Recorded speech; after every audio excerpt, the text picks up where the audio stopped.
How to log in to GoPro Quik. First of all, open the app on your device.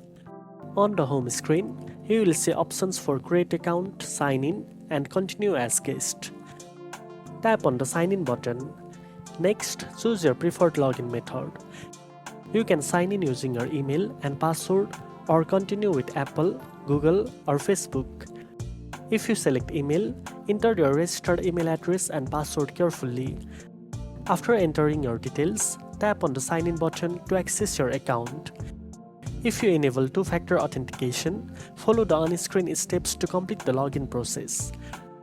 Once logged in, you can start syncing your GoPro footage, editing videos, and using all the app's features. Now you know how to log in to GoPro Quik. If you found this video helpful, don't forget to like, share, and subscribe for more editing tips. Thanks for watching, and I'll see you in the next one.